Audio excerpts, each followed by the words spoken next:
not do introductions there. I will let Norm Davis, our moderator, do that, whom I will introduce in just a moment. Right now, I just want to thank you all so much for being here with us today. Stacey, please get something to eat. We are against hungry people. We want you to be whole and happy, and your mind will be filled as well. I'd like to introduce to you the president of Albertus Magnus College, Dr. Julia McNamara.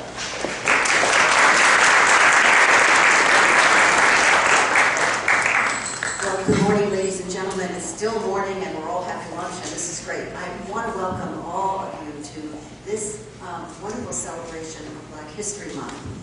This morning, as I was driving into the college, I was listening to BBC, the British Broadcasting Company, and I heard a remarkable conversation between the BBC narrator and commentator, and his guest, who had been with the Reverend Dr. Martin Luther King Jr. in 1963, in April of 1963, when Dr. King gave one of the most remarkable talks ever given in the United States, and certainly at that time and since then. There was this sense about, I have a dream, and Dr. King expressed that so beautifully, and the narrator this morning talked about, his name is Clarence Jones, and he talked about the fact that he had helped and assisted with parts of that speech that Dr. King gave that morning in 1963, before many of the people in this room were born. And he said that it was this great singer, Mahalia Jackson, who turned to Dr. King in the middle of the speech and said, "Tell us about the dream, Martin. Tell us about the dream." And that was when Dr. King broke into the wonderful cadences of the I Have a Dream speech. Today, we remember that moment in 1963 and many other moments that have brought us to the celebration of the remarkable history of the African Americans in our country. We thank you all for being here, and we thank especially the marvelous members of our panel who have joined us today. Thank you, ladies and gentlemen. I turn it back now to Andrea Kovacs and the distinguished Dr. Moderator.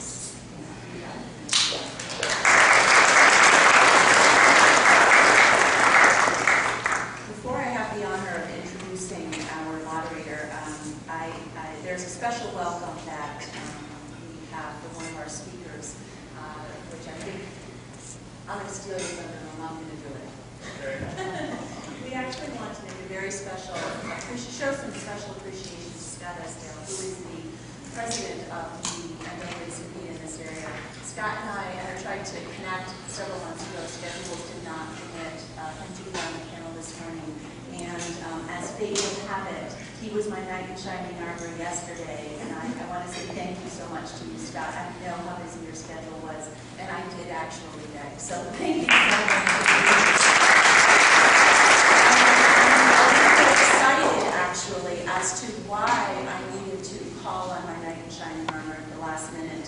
You may have seen the posters up around campus that Representative Gary Winfield, who does represent the Albertus district, was scheduled to be here this morning.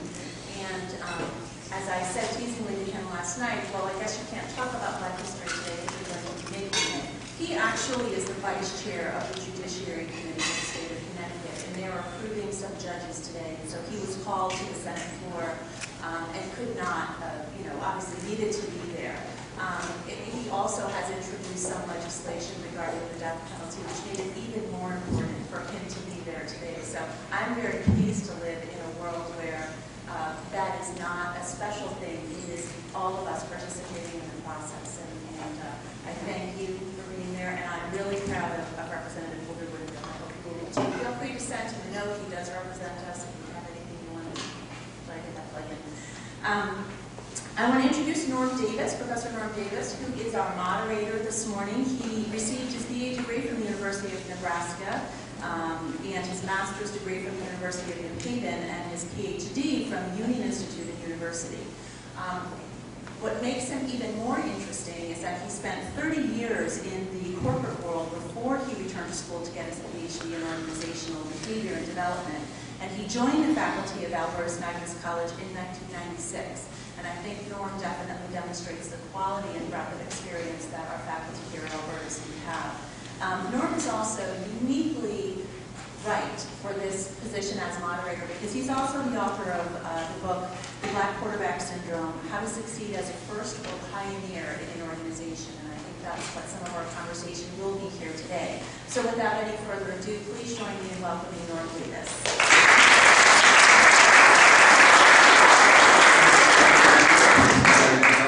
You certainly did steal my thunder, and you buried me with back in my, what was it, 30 years ago? I mean, my students don't know that I'm even that old. Welcome once more to the president who is here today. I'm so glad to see her around. Welcome to the faculty, members of the community, and I've seen some of those community members around as well. But a very special thank you and a hello to students who are here today, because it is you who we have in our imagination when we are constructing such programs as the one we have today. And I want that music. You like that music? Yeah. Okay. Well, that music was played by a gentleman by the name of James Clunky. I was tripled that word Clunky Branch. I hope that's his, perhaps not, but anyway, I think it's his nickname. But anyway, that is from the Martin Luther King Memorial dedication back in August of 2011.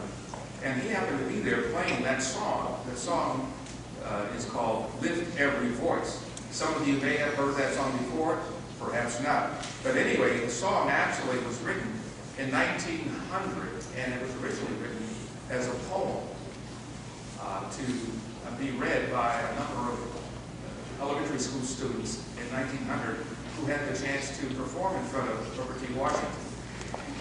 The song, Lift Every Voice, actually in 1919 was identified and adopted by the National Association for the Advancement of Colored People, also known as the NAACP, the organization that Scot represents here today.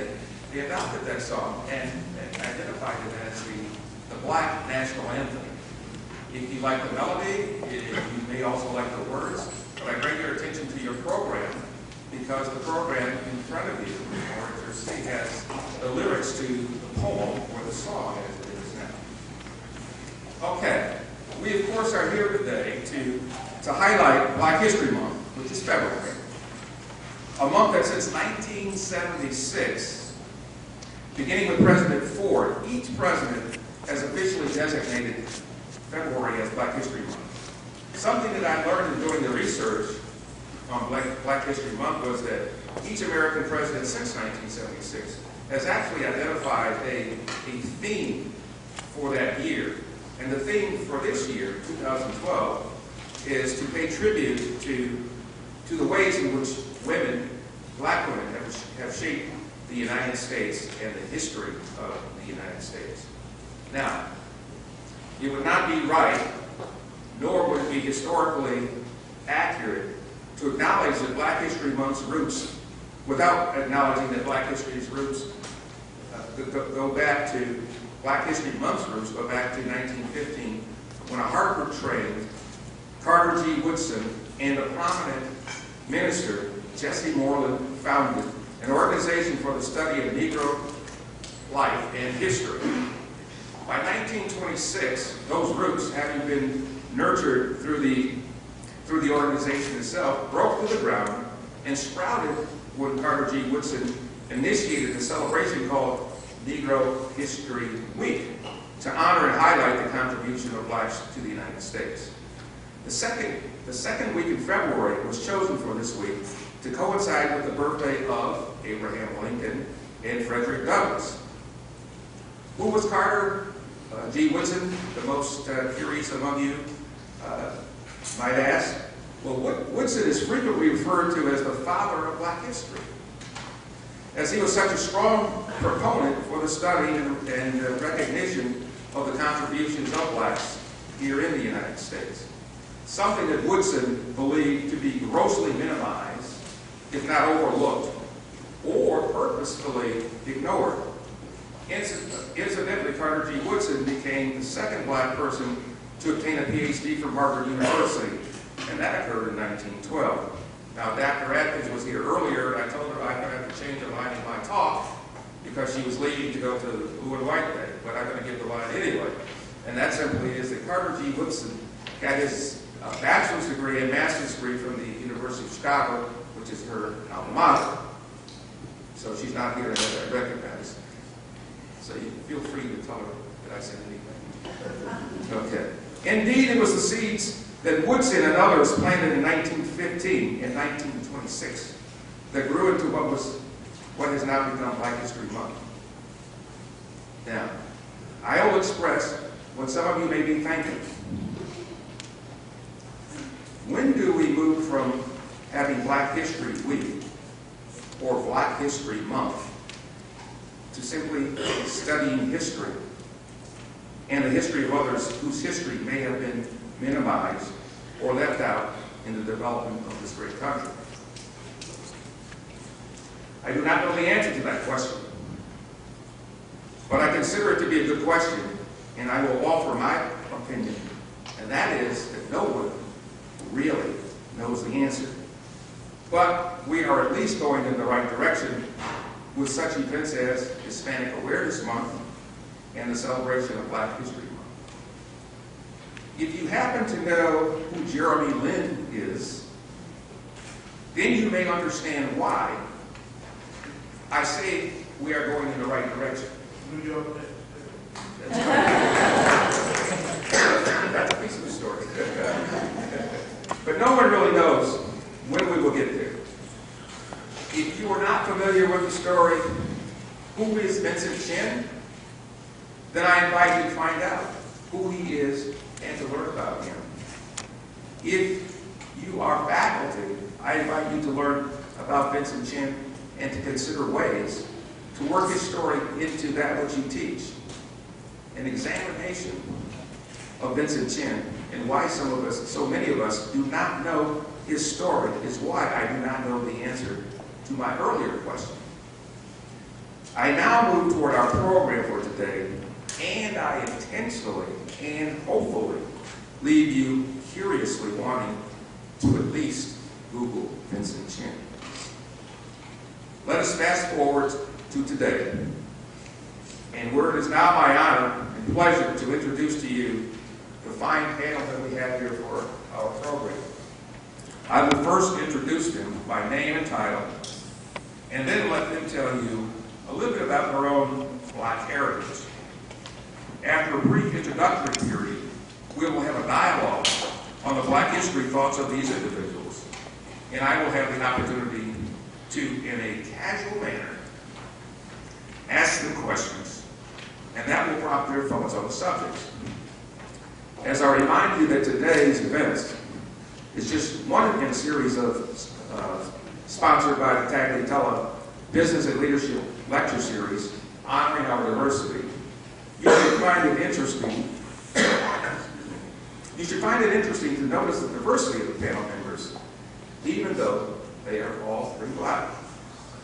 So, our first panelist is Scot Esdaile, head of the NAACP for the state of Connecticut. Next to Scot is Agnes Berry, and she is a special education teacher. And at the moment, she's on the adolescent unit at New Haven Hospital, the adolescent psychiatric unit at New Haven Hospital. And our third panelist, some of you may recognize him from just last year. Well, Byron Reaves is a legend here.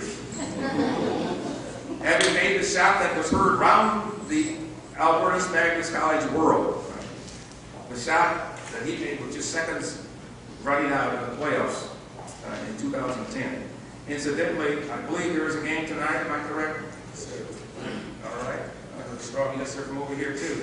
The game will be held right over there in the athletic center. It starts at what time?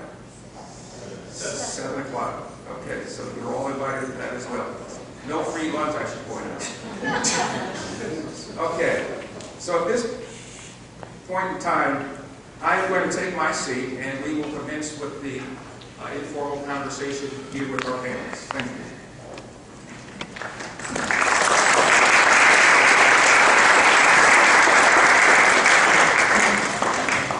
So, microphone is still loud, good. All right, so I'll direct the first question to each of the panelists, and that was just to tell us briefly about yourself and your own heritage, your own Black heritage. Why don't we start with Well, my name is Scot Esdaile. I grew up right across the street on Langley Street, right here in New Orleans. It's very exciting to come back to Albertus, Magnus, and also come to my old neighborhood. People are from the West Indian community of New Haven. We're from St. Kitts and Nevis. I was actually born on Marcus Garvey's birthday, August 17th. We had a strong UNIA background, strong civil rights background. My grandmother made me become a member of the NAACP. She brought all of my grandchildren NAACP memberships. Very, very, very civil rights activist orientation. If you've ever heard of Constance Baker Motley, she's from New Haven. That was my aunt. She's also from the West Indian community. Scott, could you tell us a little bit about Constance Baker? Constance Baker Motley was Dr. Martin Luther King's one of his personal attorneys, who would go down south and get him out of jail when he was protesting against very bad things that were going on down in the South. The NAACP was founded to stop lynchings that were going on in the South. It wasn't unusual to see young black men and young black women hanging in the trees. We have Beyonce today, but back in the early 1900s and the 1920s, the Beyonce of that day was Billie Holiday. And she sang a song called Strange Fruit in the Trees. And it was young black men and young black women on a regular basis hanging in the trees. So when we talk about black history, that's a part of our history. And that's what the NAACP and a lot of other civil rights organizations fought against. And Constance Baker Motley was one of those individuals who was a lieutenant of Thurgood Marshall and the great Charles Hamilton Houston, who trained all those young black attorneys.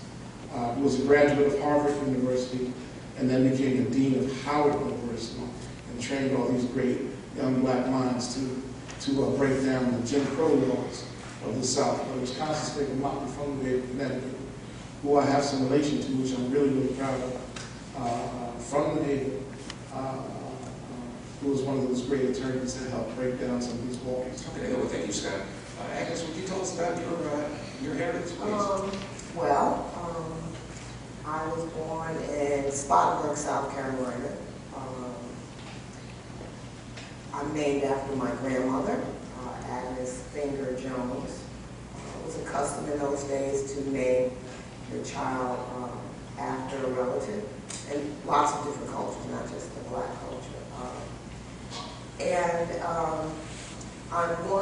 I'm second grandchild to Agnes. She had 12 grandchildren. My mother had 11 of those 12 grandchildren. And my grandmother left the South during a time when it was called the Great Migration to the North. My mother was left behind because that was kind of customary at that time.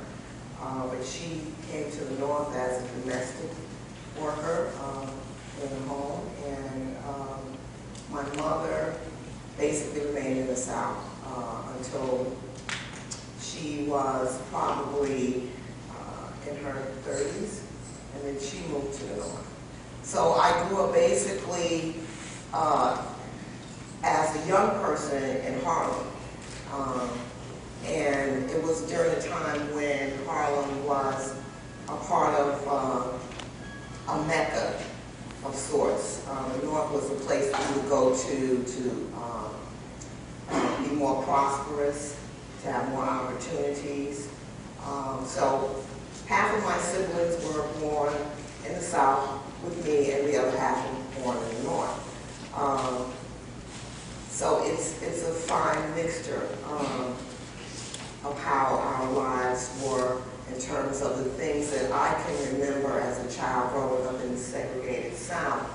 And my younger siblings did not have that understanding.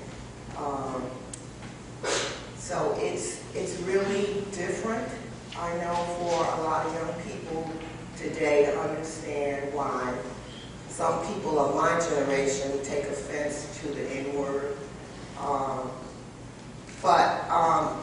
You know, I don't want to discourage changes of culture and certain things that happen as it goes on.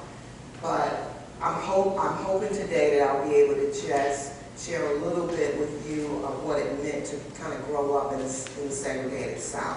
So I brought some information about the Jim Crow laws that blacks had to deal with at that time. Okay.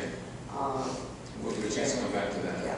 And it's interesting, as I'll point this out to our audience, and I'm sure they've noticed it already, that the diversity I referred to is just based on when you were born and where you were born. It has an awful lot to do with your perspective on Black history, and if in fact you learned any history about Black folks. And Byron and I were just talking about that on the side over here a little while ago.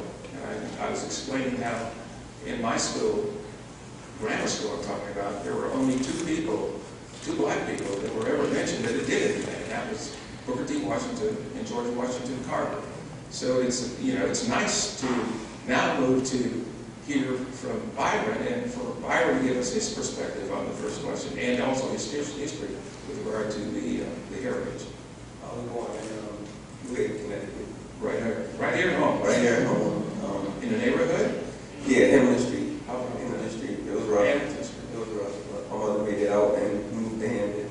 But staying with my grandmother a lot and doing the weekend and whatnot. So she was from North Carolina, and she had a lot of Southern personality to her, and you know, the cooking and the culture that I learned from her. And the biggest thing I learned from her is hard work, and not taking it for granted.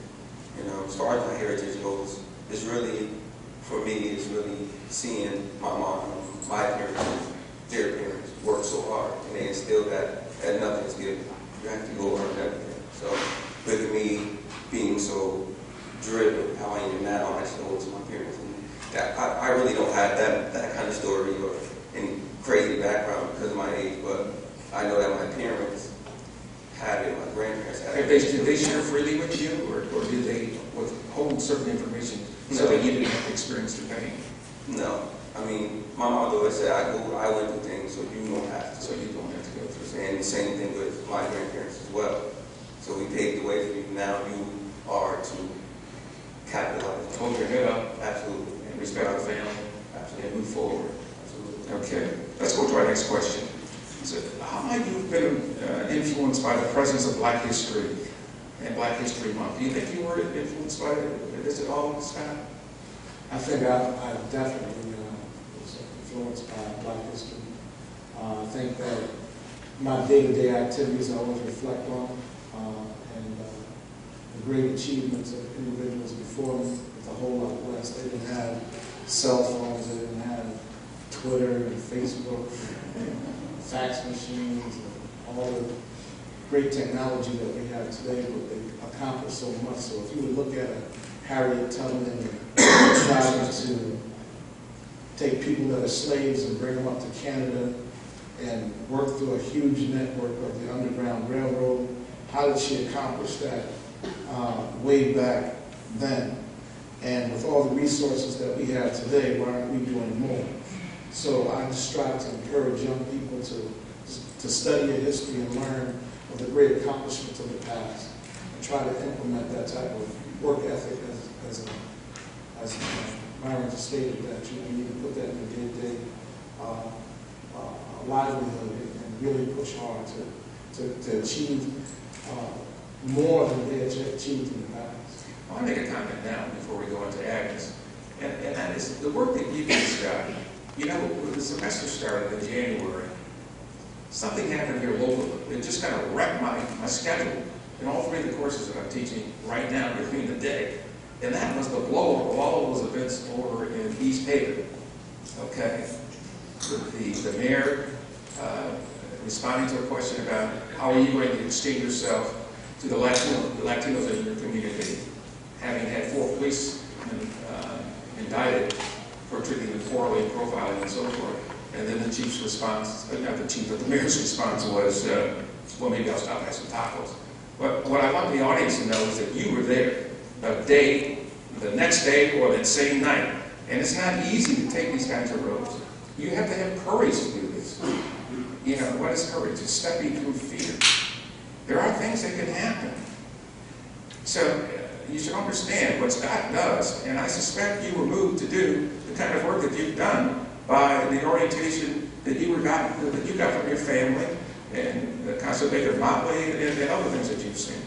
Well, we received, I don't know if you guys seen it in the media, but we received a whole bunch of hate mail and death threats at our NAACP office at the McNamara Avenue office. So, as a result of being involved in East Haven. Haven. The East Haven thing and the New London case, where drugs were planted on a young man and the cop is now about to get indicted. And also another situation in Waterbury where a young man was tasered. He was killed by a police officer also. So we have this type of situations all across the state. East Haven is a hotbed, and all across the country, people are looking at Connecticut and the racism. It's not good for the state. Yeah. All the more thankful for us to have you here, as busy as your schedule is. Agnes, let's go back to you with this question. How might you have been influenced by Black History Month and simply Black History? Do you think you've been influenced by it? Definitely, because I was born during a time where certain things were no longer being tolerated. Like when I'm asked about my ethnicity, I don't have a point of reference. And because of that, you look to things that have people that have gone before you as an example of how your life is supposed to be or how you live your life. I know that I have African heritage, but when you look at my skin tones, you know that there's some other mixture also. Do you know what those are? No, I don't, but I have a picture of my mother that I just wanted to share with the audience. And because of that, I think it was concerning to me to try to get an idea of where I came from, what I was about, or where I was headed in my life. So coming to New York and being growing up in Harlem, although it was segregated in its own way, but it still, the North afforded you more opportunities that the Jim Crow South did not. And so Black history was a point of reference for me, because then I could read about other African Americans who were doing things with their lives. So that pushed me to want to exceed, go to college, and to contribute in a positive way. So it definitely influenced me. It didn't influence my grandmother and her generation because there was very little information out there at that time. The thing that propelled them to try to make a better life for themselves was the great migration to the North, because opportunity was there. And she came to the North as a young girl, probably in her 20s, and remained there. But that was, I had that Black history to rely on, whereas she didn't. She just had that drive to want to have a better life. And isn't it interesting that when you meet other Blacks, we can almost be assured that we've had very similar experiences, and it doesn't even matter the age. We can almost know for sure that either our parents or grandparents or their parents came from somewhere in the South. Most of the time, came from somewhere in the South. Now there are Blacks that grew up in Nova Scotia, in Cuba, and so forth. But those of us right here, as I listen to the story here, we've all had a very similar pattern. And even though Byron is younger, we're going to go now to Byron and ask him, and maybe you could share what we were talking about over here on the side, in response to the question, do you think you were influenced in any way by Black History Month? When you were in grammar school or junior high, did you, in the month of February, did you have certain things to go to, or Martin Luther King's Day? Did your school take you trips and so forth? I mean, Martin Luther King Day was probably the biggest influence when I was younger. I moved into my adult years as a young black man, I mean, I think the reference point to go back to black history and to know that these men and women have paved the way for us. And that's my point of reference as far as history goes. As a young, there's a lot of pressure on being a black man now. There's a lot of stereotypes of us. So I think that going back into my history and really analyzing and seeing what successes they had and what failures they had too, and trying to actually make history now and lead some of my peers and people coming behind me, my little brother, for instance, you know, making opportunities for them. So black history has affected me, it's influenced me to drive now, but for now and for the future. Now, the other side of the history are things like stereotypes. And I'm going to ask you to share this because some of our students really won't know that clearly, in my opinion. And I do a lot of this work and talk to lots of people. They won't know what the stereotypes are. And I find it interesting that even for you, a young black man, that you feel the stereotypes yourself. Would you share some of them? I mean, it's the way we dress. It's the culture now. I mean, if I was to walk into a mall or a place, a school institution, and I had my sweatpants on, or it said Albertus here, you assume that I'm an athlete. Or you see a black man, you assume that a young black man usually likes hip-hop music. Okay. And it's not always the case. If you go into a clothing store, are you comfortable? And are you looked at? If I go into urban clothing store, absolutely.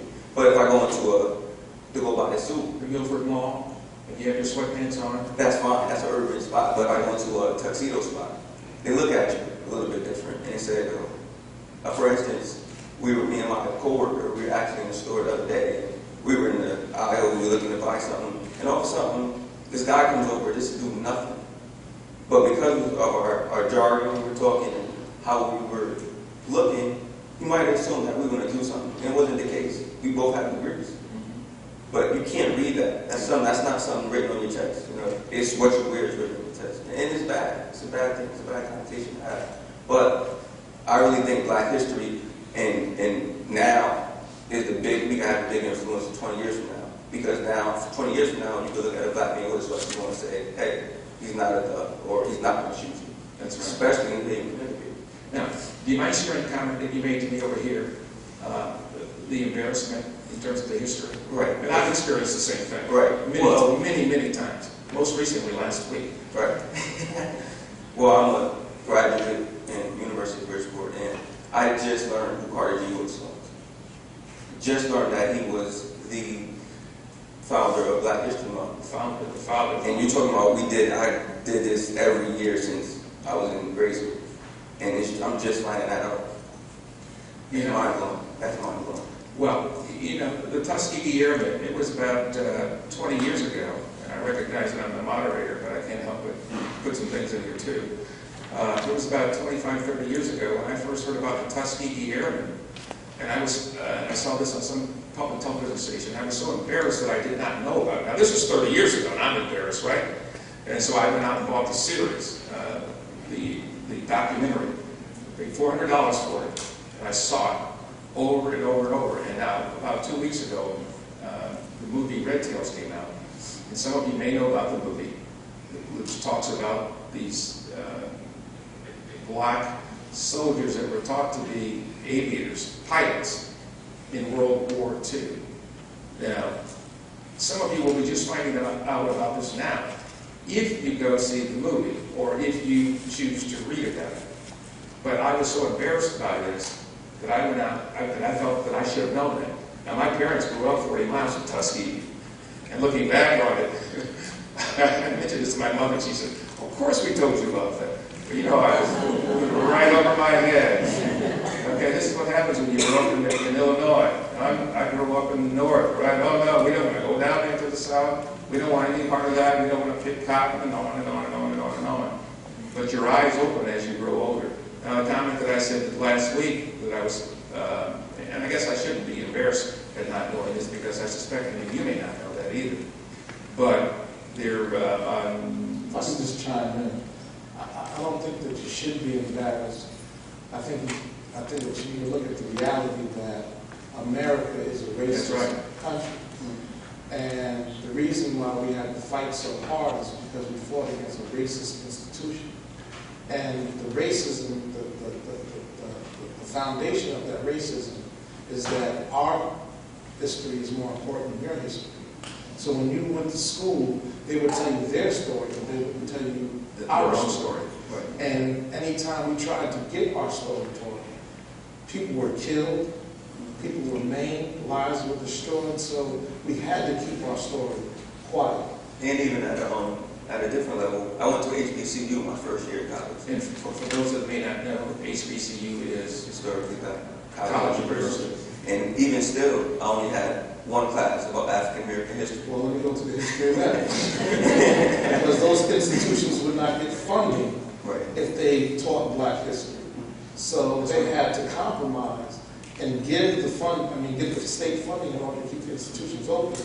There was Stokely Carmichael who was at Howard University, who stood on top of the library with a shotgun, saying that he wouldn't let anyone in the library until they would teach black history at Howard University. So that's part of our history of what we had to fight for in order to have our story told.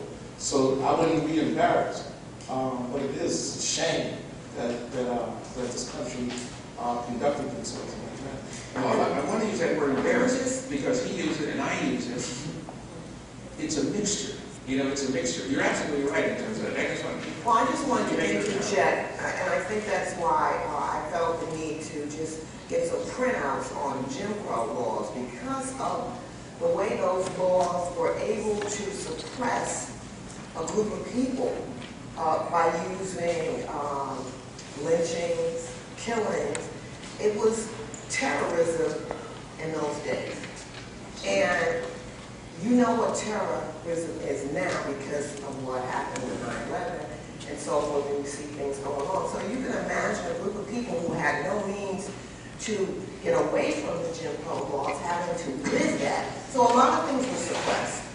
You know, your parents probably didn't want to talk about it because they didn't want to encourage you to do something that might subject you to some kind of terroristic act, which is trying to be educated, trying to move ahead, trying to own a business, trying to own property.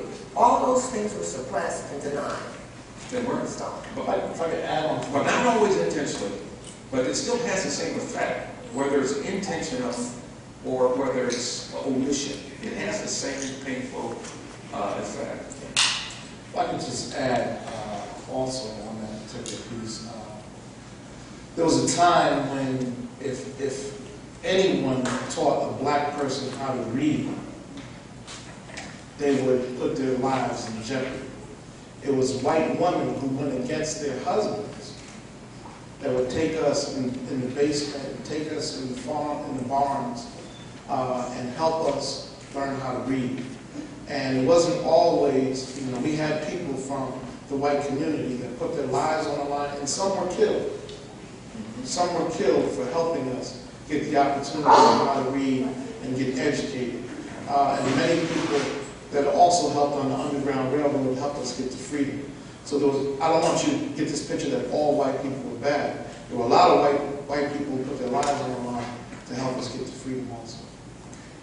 Do you think that, and I'll start with Brian this time, do you think that the election of President Obama and the addition of President Obama to black history in years to come, do you think this helps in any way the country and individuals? Absolutely. I mean, I think we still live in a light era in which we always want to be like, especially when you're young African, we always want to be like sports entertainers. Now we have outlet.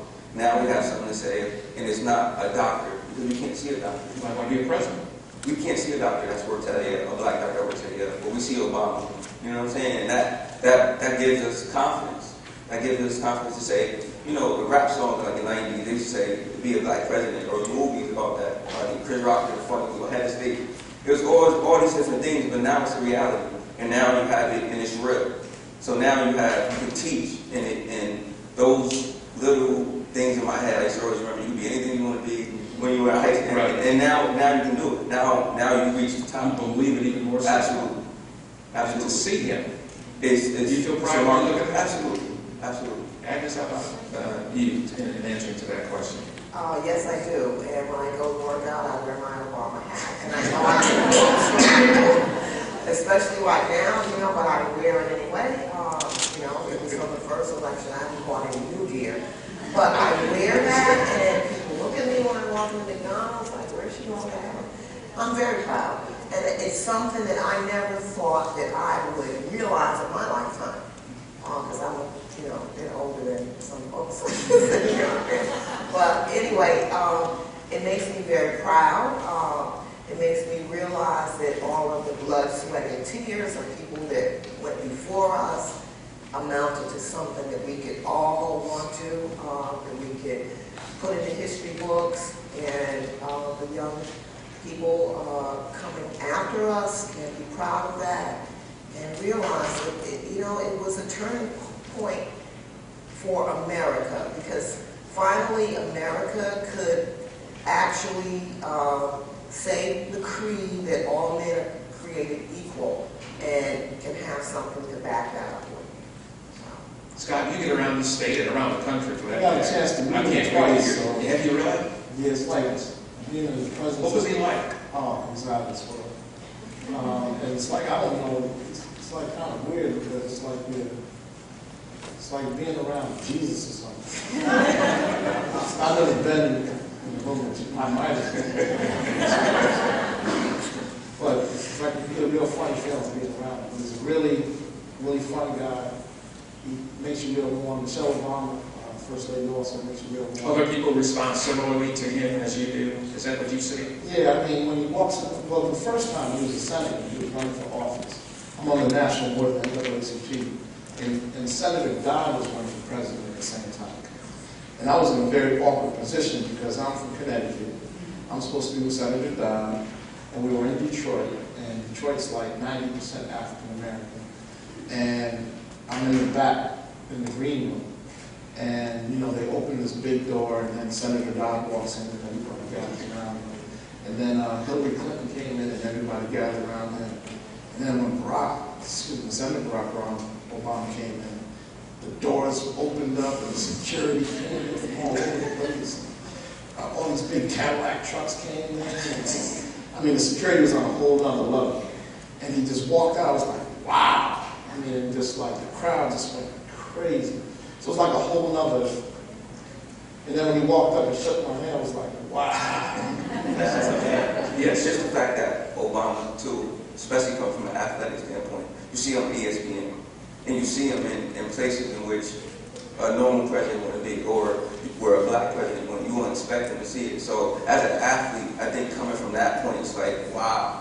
You know what I'm saying? Like, even as I can be an athlete, I can be cool, I'd be an athlete, and almost be a politician. Just acknowledging that he likes basketball. That could be a political death knell for the average black candidate. Rather than talking about skiing or polo or bocce or something.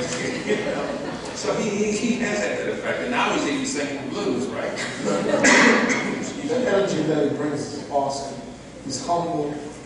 He's a very, very good person. He's really, I think, he's really concerned about people's concerns. Well, Agnes, you mentioned, I'll put it this way, your experience, okay, bringing your experience to the panel. In your opinion, do you think that President Obama has gotten fair treatment in terms of the criticism? Have you seen criticism like this before? Or do you think it's different, the same?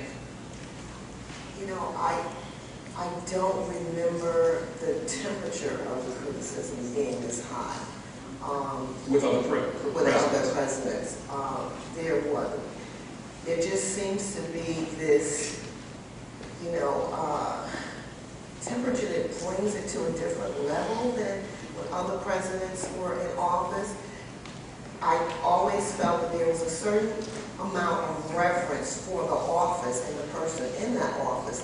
That you just wouldn't say certain things, or you wouldn't respond. Remember that kind of thing? You lie. Yeah. So respect for the office itself. Yeah, so I think that there is a difference but I think that because of the way President Obama is himself, his humbleness, that he's been able to squelch some of that and to bring it to another level, an even level, where people feel comfortable saying things to him and having him respond in a genuine way. It's different than some of the other presidents that I can remember. I think that my first time really becoming very politically active was when Humphrey was running for president.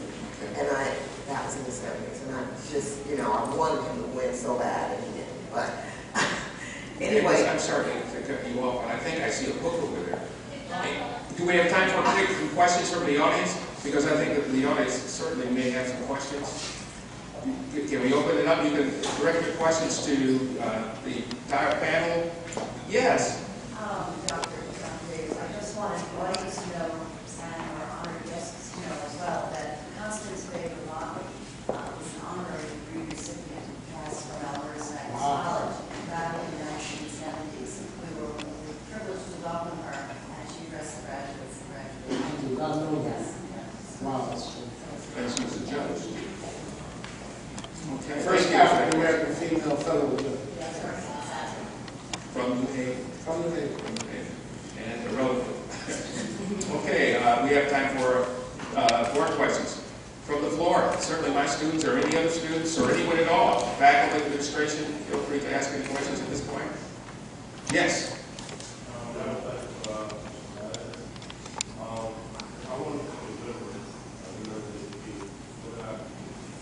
I think he's already a member. Well, it's a good question, right? For the rest of it. That's Mr. Larry Young. I already know him. He's a young man, great young man. He's been working with the NAACP for a long time. I see Mr. Dana Griffin.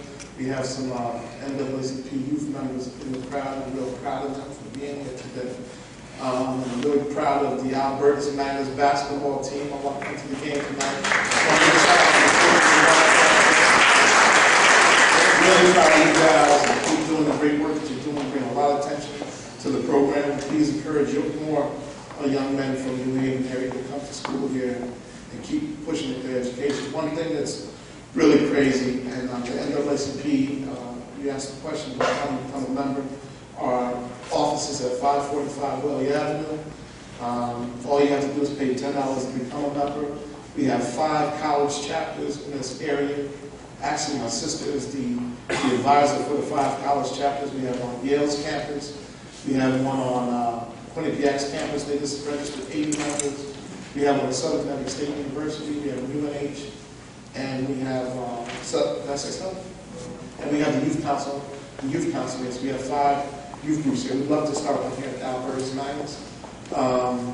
Once again, the NAACP is the largest and oldest civil rights organization in the world. We have over 600,000 members worldwide. We have 2,200 units worldwide. And I just was put in charge of Delaware to Maine on the national board. So I'm the state conference president of Connecticut, but on the national board I oversee from Delaware to Maine. But we'd love to start a college chapter here in Albertus campus. And I'll help personally make it who we are. It's Mr. Young. So proud to see you, sir. Outstanding. Do we have time for another question or one more? Okay, here we go. Hi, this is for Ms. Agnes. I have a question. I'm also from the South, from Mississippi, and I wanted to know, do you see the world differently having that Southern background? It's kind of, there's black people everywhere. See that you're from the South, you have a different part of you that kind of sees the world in a different way, in a way that maybe a black person that grew up in New Haven possibly wouldn't see it.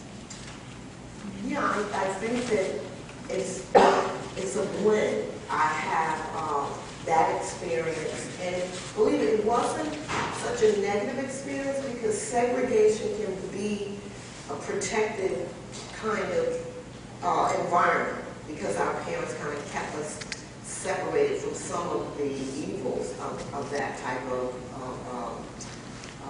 culture. But being able to move from the north to the north and experiencing some positives and seeing other cultures and different ways that you can develop yourself and develop your talents. Because I went to the High School of Art and Design, and if I had been in the South, that talent probably never would have been realized. So I have that perspective of knowing about the segregation and early on in my life, but then moving to the North where I was able to prosper from the opportunities that the North made available for you. So I do have that dichotomy of both worlds. Okay, we have time for another question? All right, we still have time for another question. Can I see, here we go, right here, young lady.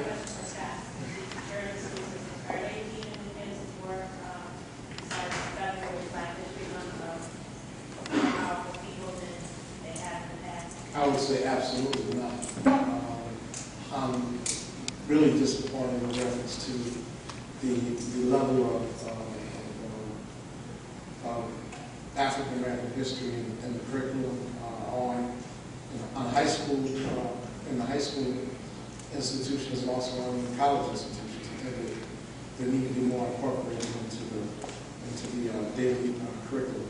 I think that the moderator had stated that earlier. I think that that push has to still, and with that attitude, also we have to deal with where our history is more important. Your history, when you learn about us, you're more intelligent, you're more educated, you're more certified.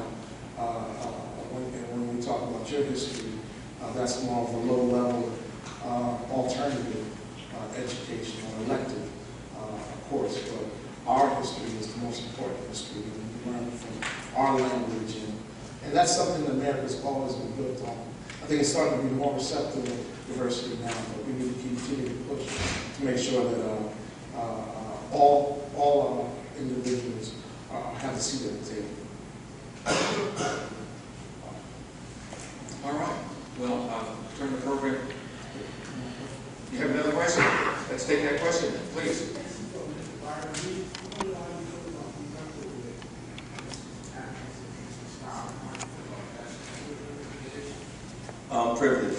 Privilege is really good. I mean, let me repeat the question. The question was, because people in the back may not have heard you. It sounds like you have a call, as I do. He wants to know how Byron feels being up here with the older folks. Being out of college only 1 year. How does it feel, Brian? Privilege. I feel privileged, and the opportunity was presenting itself, and I took it without a doubt. And it's a privilege for me to be with him also. But I mean, to even be up here, period, and then to be up here with two esteem, you guys are great. I mean, you're great. Absolutely. All right. Well, we certainly thank you for coming out. I'll turn the floor back over to Andrea. On that very great note, thank you all so much for being here with us today. I suspect we might be able to have some questions going on afterwards. I realize some people need to get to class. I know folks need to get moving along to other appointments, but we were delighted to have you here with us today at this segment of our Tagliatela Business and Leadership Lecture Series. Come back again March 28th when we will be talking about women's history. Thank you so much. Have a wonderful day.